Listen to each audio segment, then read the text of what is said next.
The premier endurance sports car racing championship in North America features the bravest drivers and the most famous automotive brands tackling the continent's toughest races. Round 1 of the 2020 IMSA WeatherTech Sports Car Championship takes place at the World Center of Racing, the Daytona International Speedway. The Rolex 24 at Daytona means it's time for a new season of IMSA racing. Drivers and teams in the IMSA Michelin Pilot Challenge are ready to start as well. So fasten your seatbelts because it's time to go sports car racing.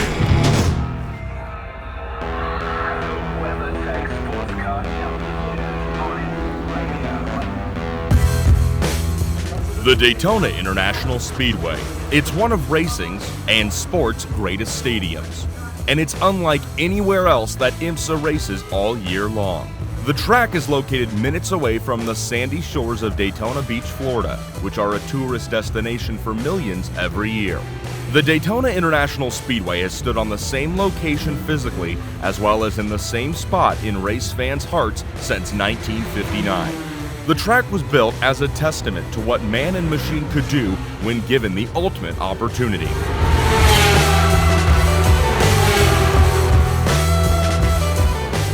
Over 60 years later, and the track still plays host to some of the greatest racing moments every year. The Rolex 24 is not so much a testament, but rather a test, and a great one at that. The greatest sports car racing teams and drivers in the world arrive to the Mammoth Speedway every January, ready to take on a mammoth test. It's twice around the clock, racing wide open through rain or shine, dark and bright from Saturday afternoon until Sunday afternoon. And whether it's new cars, new teams, or new fans, the Daytona International Speedway plays the perfect host to them all. As the cars race on track, the hearts race in the grandstands.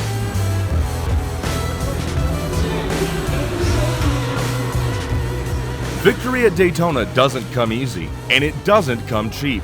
There's plenty of ways to go wrong at the sport's biggest race. But to the teams, drivers, and fans who stay locked in for the entire 24 hours, well, win or lose, they'll tell you there's nothing better than going racing under the lights that shine bright high above the world's center of racing. It's more than just a place, and it's more than just a race. This is Daytona.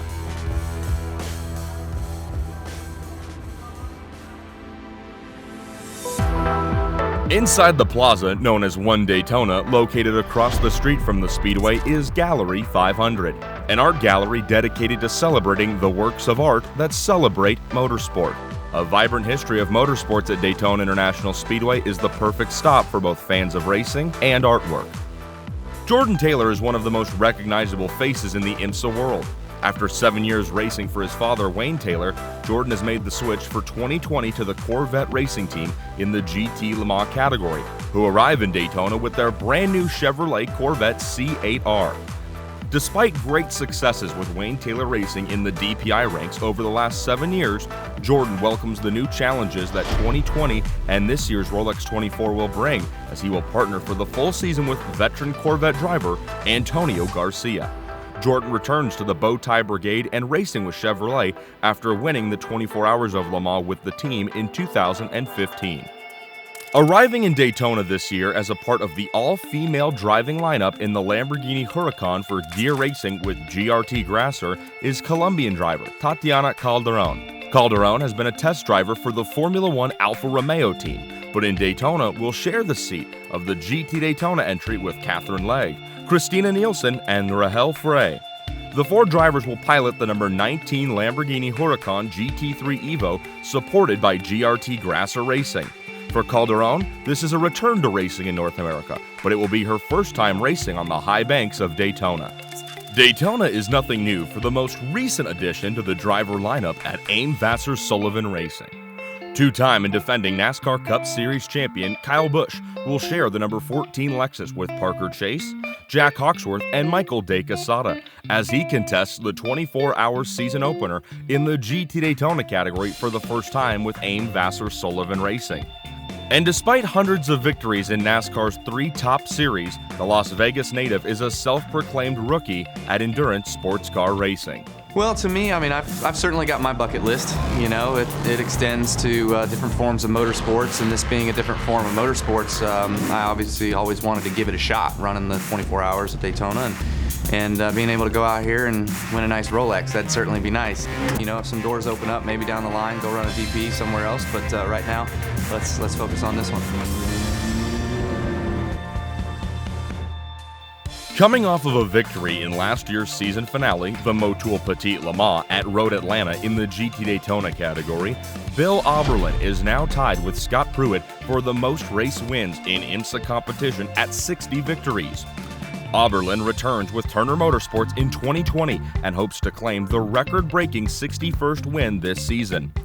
At 51 years of age, Auberlen reunites with the young Robbie Foley in the number 96 BMW. The pair will chase race wins as well as a WeatherTech Sports Car Championship in 2020.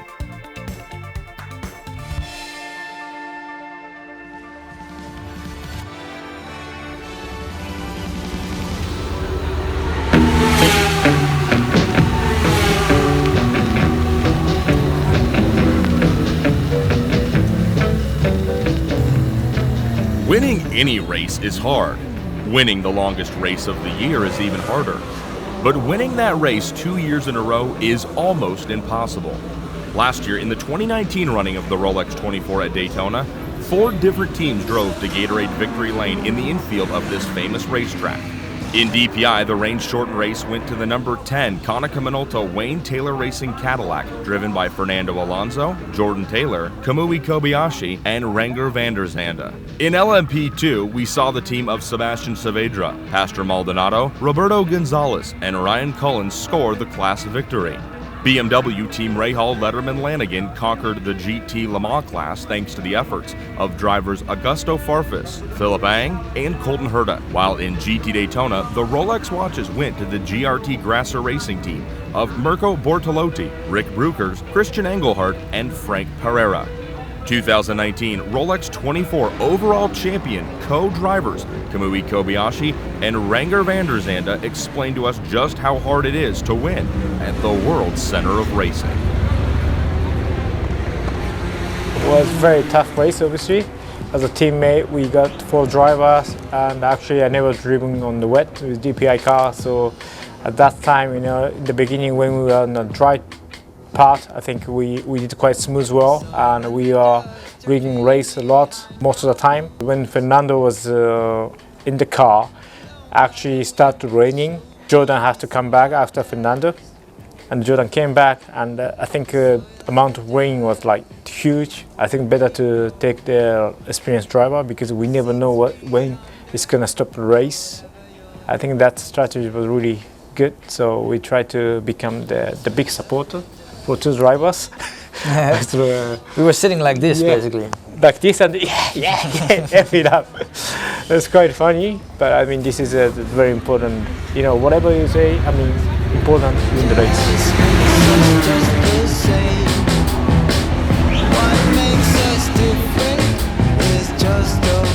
I think this year we are the underdog. I don't know how you see it.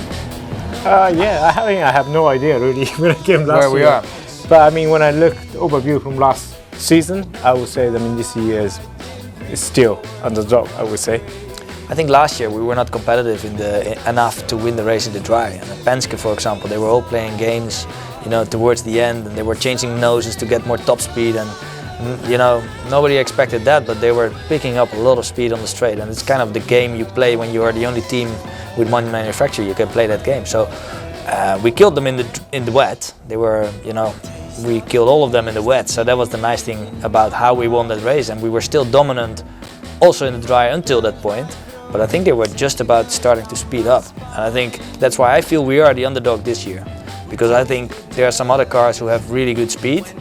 To win it twice in a row is going to be super hard, so if it comes together, let the underdog win. I'll be the underdog then. I love.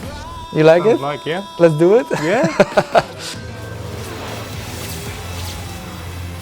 Jordan Taylor here, about to take you around a lap around Daytona in the brand new Corvette C8R. All right, here we are coming off NASCAR 4. Looks like a wet practice here, but we should have a dry race, which should be nice. Setting up for turn one, you want to come up near the wall to try to get a straight line braking into turn one, avoiding the painted lines, especially in the wet, as it's easy to lock up a front tire. Coming in, you're going to lose a lot of front grip across the apex here, understeering, trying to get to power. Struggling for traction, coming through this little turn two section, avoiding the curbs in the wet. Very slippery, braking in the middle of the track off the rubber and avoiding those painted lines. Going around the outside to avoid the polished rubber section on the inside of the track.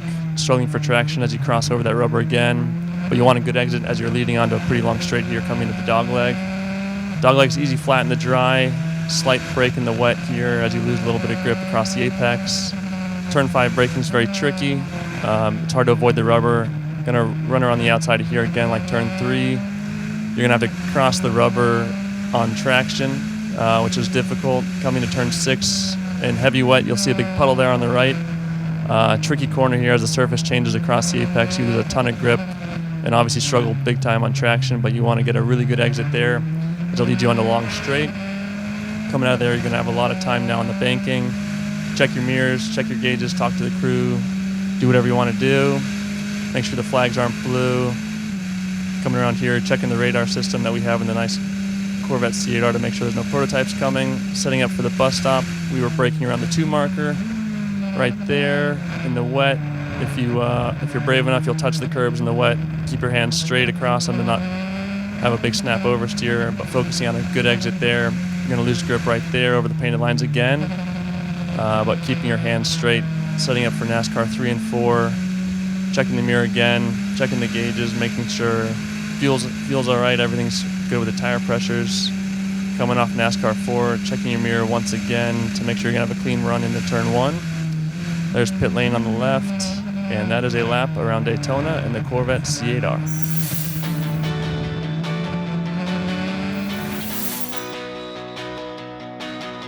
Now let's check in with Tatiana Calderon, who will share the number 19 Lamborghini Huracan with the all-female driver lineup for gear racing with GRT Grasser. Bueno, regresar a Estados Unidos la verdad para mí es muy especial porque empecé mi carrera en go-karts después de estar en Colombia. Aquí hice la categoría Star Mazda, ahora Pro Mazda.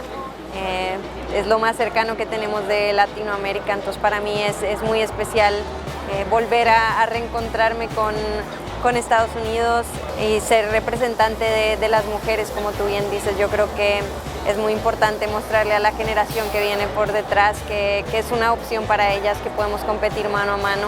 Así que es una oportunidad increíble estar en Daytona por primera vez en un equipo de solo mujeres. Así ojalá que podamos representarlas muy bien. Bueno, el banking aquí es espectacular. La primera vez que sales ahí se siente muy raro. Además te dicen, no, siempre es a fondo, aunque llueva. Y la primera vez te cuesta. Vas a fondo, pero te cuesta. Y creo que como pilotos siempre nos gustan esos desafíos. Altas velocidades también. La diferencia de velocidades entre las categorías lo hacen también muy interesante. Tienes a un spotter que te está viendo desde arriba, diciéndote o dirigiéndote. Son muchas cosas nuevas, pero es realmente un sitio especial, es enorme y creo que la atmósfera es única, así que ya con muchas ganas de que llegue esa peregrilla y que empiece la carrera.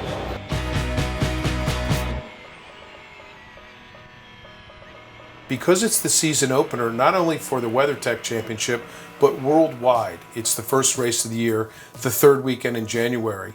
Because of this unique circumstance, IMSA conducts a pre-test called the Roar before the 24. What IMSA does is we use this information gathered from this test to help establish the balance of performance for the Rolex 24.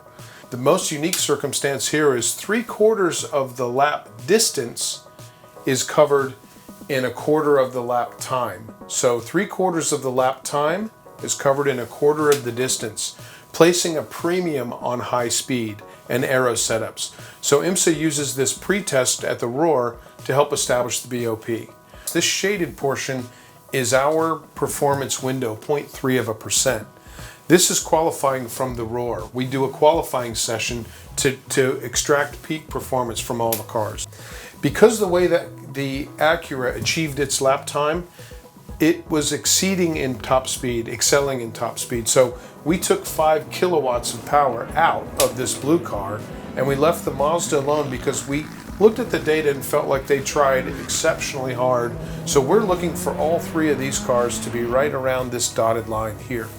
So hopefully, after these adjustments in all 3 of the classes, we'll see really close racing based on the data and the performance we saw at the Roar moving into the Rolex 24. And after a long, cold winter, it is finally time to kick off the 2020 IMSA WeatherTech Sports Car Racing season.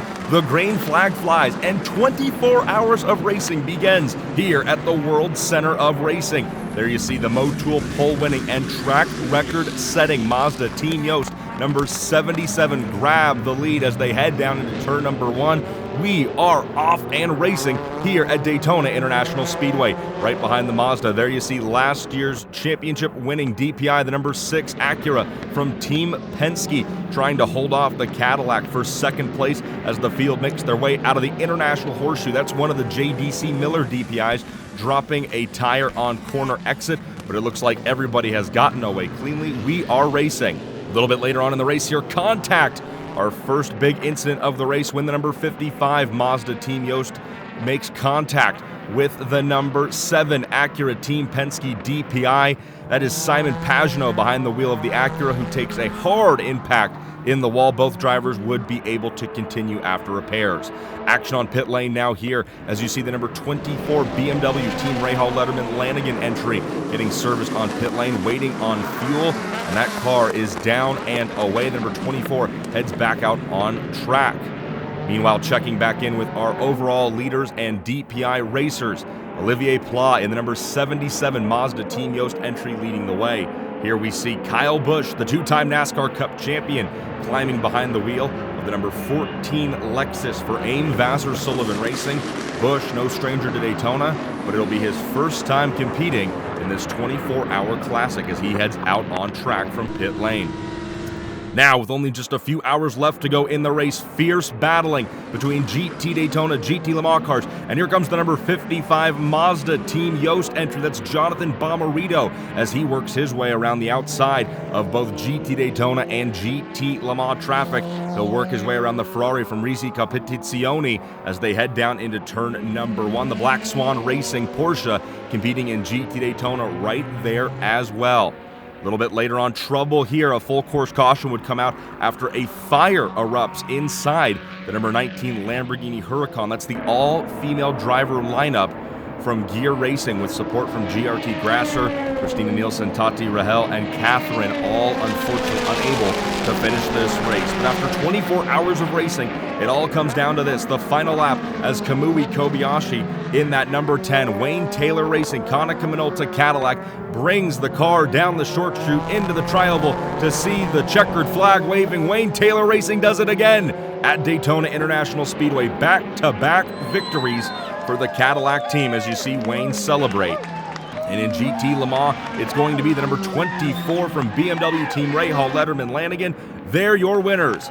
Ben Hanley brings the number 81 home in first place in LMP2. And it's the number 48 from Paul Miller Racing getting the job done in GT Daytona. IMSA WeatherTech Sports Car Championship standings. DPI class. LMP2 class.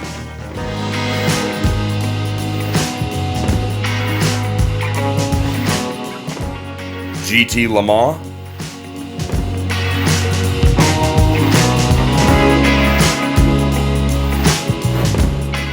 GT Daytona.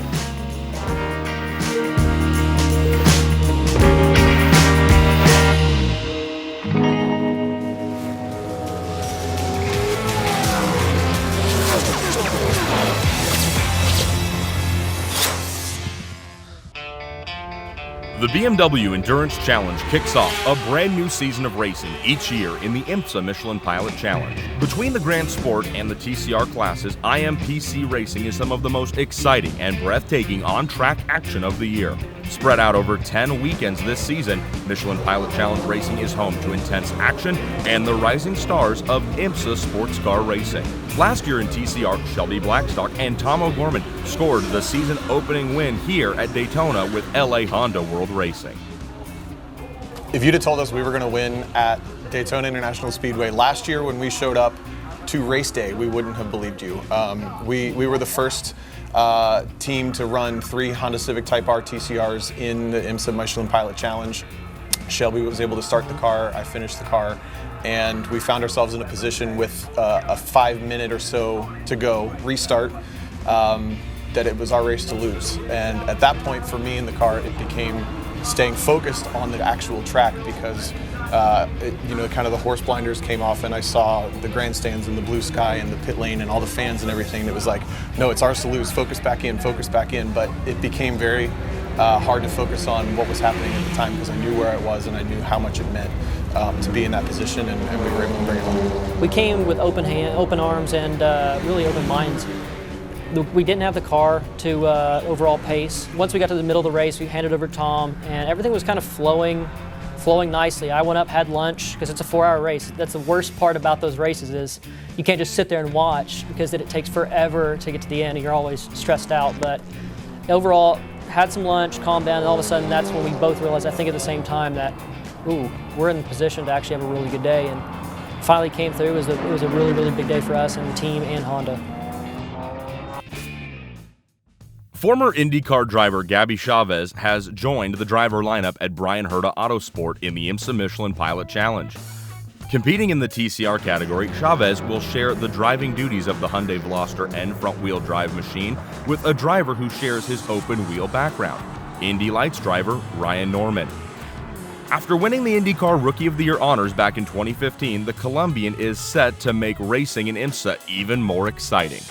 LA Honda World Racing has confirmed over the offseason their continued participation and support of the IMSA Michelin Pilot Challenge. The race team will field 3 Hondas in this year's championship.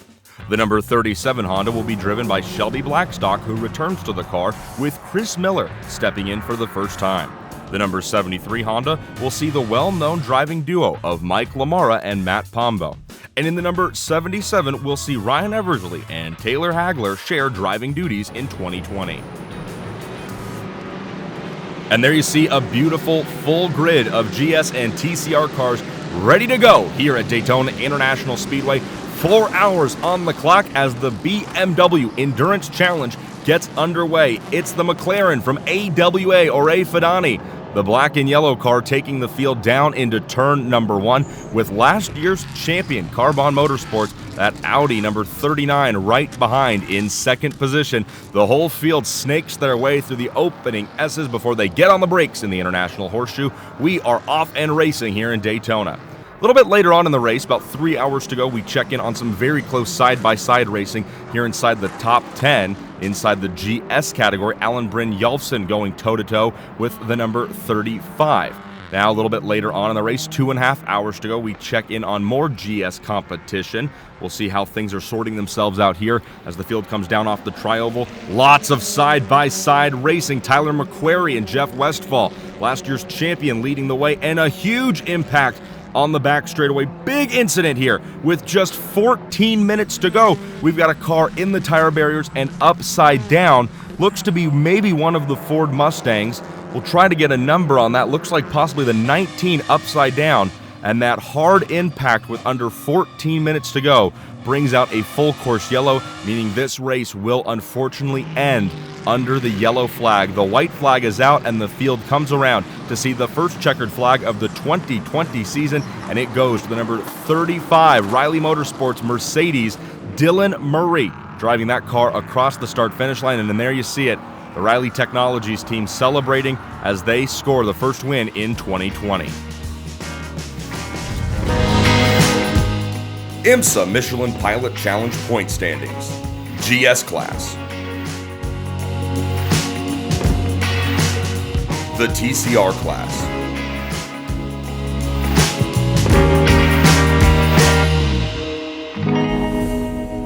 The Rolex 24 at Daytona, and we get the 2020 IMSA WeatherTech Sports Car Championship off to a flying start. Start your engine!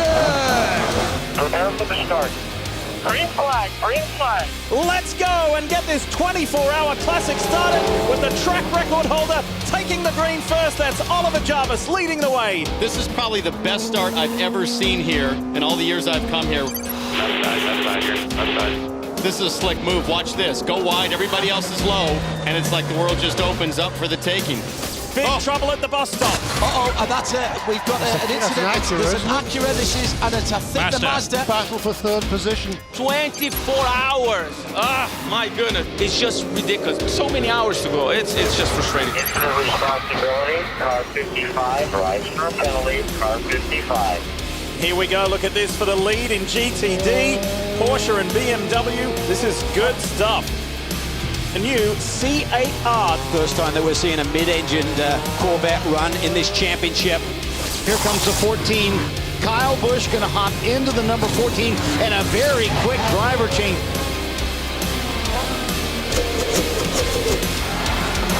Oh, there's a big crash going into turn one. That is the other Aston Martin and the better placed of the two Corvettes. And there's going to be some serious action here. These guys are weaving in and out of these cars like a bunch of guys racing on the freeway at nearly 190 miles an hour. I've been watching since the start and I can't tear myself away. Sleepers for the week. These battles are incredible. Some try to catch a wink whenever they can, wherever they are. There are more problems for Corvette as the number 4 car is wheeled back to the garage with some heat exchanger issues. Robichon is 0.3 of a second right now behind Snow. So a great battle right here in GTD. Ben Keating, the busiest man in Daytona, actually running in the LMP2 class and in the GTD class. This part of the day is so special. It's like everybody reaches for another gear. And the sky is spectacular. Just spectacular. Now we're getting close. Hour 19. It wasn't good for the Riley Mercedes AMG. Big drama there for Felipe Fraga, the Brazilian driver, into the brake zone. What it was a big break for the 10 car. Look at the lights, look at the lights. They turn red, and Ryan Briscoe blows through the red. He didn't catch it, and team owner Wayne Taylor was frustrated, to say the least. Ryan Briscoe had to serve a stop and hold for 60 seconds. Get ready, go. He lost the lead and lost the lead lap. This was a scary moment for the all-female entry. The Gear Grasser Lamborghini. Watch how quickly the flames engulf the cockpit. Christina Nielsen, 2-time IMSA champion, jumps out. Track services is on the way to the 19 car. The driver's out. The overall leader, João Barbosa, is in, and the Portuguese driver will stay in the Mustang sampling Cadillac. The 10 car also on pit road. Remember how dominant that car was early in the race. I think the 10 may have beaten the 5 out. Power to Konica Minolta, Wayne Taylor Racing. This captivating battle between factory BMW, factory Porsche has been going on for hours and hours and hours. And this might be the opportunity for the BMW. They are neck and neck and completely door handle to door handle, and the black BMW will take the advantage. Nice effort, buddy, nice effort. Keep it going now, keep it going. Where else in the world would you find Kamui Kobayashi and Kyle Busch sharing the same piece of asphalt? Daytona 24, there's no place else like it. Yeah, zero pressure from behind, so you can actually slow down a little bit so they can get the photo of just your car. Checker flag, Kobayashi! Kamui Kobayashi and Wayne Taylor Racing win the Rolex 24 at Daytona. The 81 car takes victory now with Ben Hanley at the wheel. And BMW gets back-to-back victories in GTLM. Superb performance. And finally, the GT Daytona victory goes the way of Paul Miller Racing. Fantastic, guys. Yeah, we made it. Perfect strategy, perfect car. A new race distance record by 25 more laps. The season is officially underway, and we're done here in Daytona. Up next, both WeatherTech and Michelin pilot teams head to the historic and physically demanding Sebring International Raceway for the second round of 2020. Be sure to keep up with all the action by following IMSA Racing on Facebook, Twitter, and Instagram. Until next time, we'll see you down the road on IMSA, The Road to Racing.